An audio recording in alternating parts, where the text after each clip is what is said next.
दोस्तों पाक के दोस्त तुर्की को लगता था कि वो भारतीय अपाचे हेलीकॉप्टर्स रोक करके शायद बहुत बड़ी जीत हासिल करेगा और इनकी इस चाल से भारत को अपाचे हेलीकॉप्टर्स कभी नहीं मिल पाएंगे। लेकिन तुर्की की ये तैयारी, तुर्की का ये चाल पूरी तरीके से फ्लॉप हो चुकी है, क्योंकि अमेरिका ने दूसरा रूट निकाल लिया है भारत को ये हेलीकॉप्टर्स भेजने के लिए। और इस बार बहुत ही सही और सेफ तरीके से भारत के अंदर ये हेलीकॉप्टर्स भेजे जाएंगे, जिनके बाद तुर्की चाह कर के भी भारत के आने वाले समय में किसी भी हथियार को रोकने के लिए पूरी तरीके से असमर्थ रहेगा। जानकारी के लिए आपको बता दें कि तुर्की वो देश है जो कि न सिर्फ भारत से चिढ़ता है बल्कि इजराइल से भी इनकी इसी तरीके की दुश्मनी है। इजराइल के खिलाफ जाते जाते तुर्की ने इस तरीके के कदम उठाने शुरू कर दिए हैं कि यदि इनके पोर्ट पर कोई भी ऐसा जहाज आता है जिसमें इजराइल का नाम हो, इजराइल का झंडा हो या फिर इजराइल से जुड़ा हुआ कोई भी कंसाइनमेंट, उसे ये अपने पोर्ट पर आने तक नहीं देते। तो आप अंदाजा लगा सकते हैं कि किस तरीके से नफरत करते हैं। फिलहाल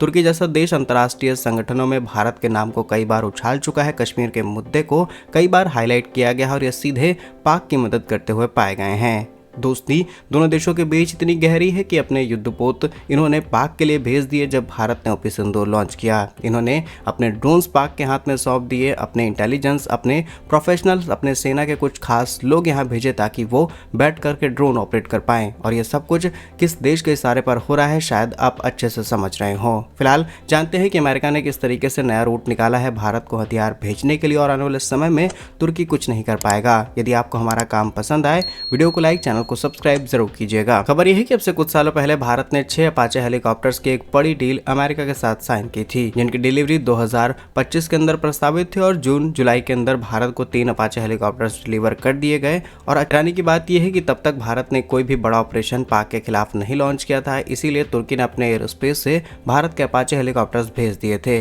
लेकिन जब भारत की ताकत दुनिया के सामने आ गई और भारत ने पाक को दौड़ा दौड़ा करके मारा, तब तुर्की का पाक के प्रति प्रेम जग गया और जिस कार्गो विमान में हेलीकॉप्टर्स यानी कि AN-124 के अंदर ये हेलीकॉप्टर्स लोड होकर के आ रहे थे, पहले ये ब्रिटेन फिर जर्मनी पहुंचते हैं और फिर इन्हें क्लियरेंस मिलना था तुर्की की तरफ से, तुर्की के एयर स्पेस से होते हुए और बाकी सेंट्रल एशिया से सीधे ये भारत पहुंच जाते। लेकिन तुर्की ने किसी भी तरीके का क्लियरेंस नहीं दिया और करीब 8 दिनों तक ये विमान ब्रिटेन के अंदर खड़ा रहा। 8 दिनों के बाद रिफ्यूलिंग करके ये विमान वापस चला गया। अच्छी बात यह है कि जैसे ही ये विमान वापस पहुंचता है अमेरिका के अंदर, अमेरिका के मेसा गेटवे एयरपोर्ट पर इन्हें लैंड कराया गया। उसके बाद इन्हें बहुत ही स्पेशल और बहुत ही एडवांस, बहुत ही सिक्योर F-250 ट्रक्स के अंदर लोड किया गया है। इन हेलीकॉप्टर्स पर लगे हुए रोटर ब्लेड्स को डीअसेंबल किया गया। डीअसेंबल करने के बाद वापस इन हेलीकॉप्टर्स को उन्हीं वेयर हाउस के अंदर रखा गया है जहां से इन्हें लोड किया गया था। और अब अमेरिका लगातार भारत और उन सभी कंट्रीज से बातचीत कर रहा है जिस रूट से अभी हेलीकॉप्टर्स भारत आने हैं। रिपोर्ट्स के मुताबिक अब समुद्री मार्ग से इन हेलीकॉप्टर्स की डिलीवरी की जाएगी और भारत बोइंग के बीच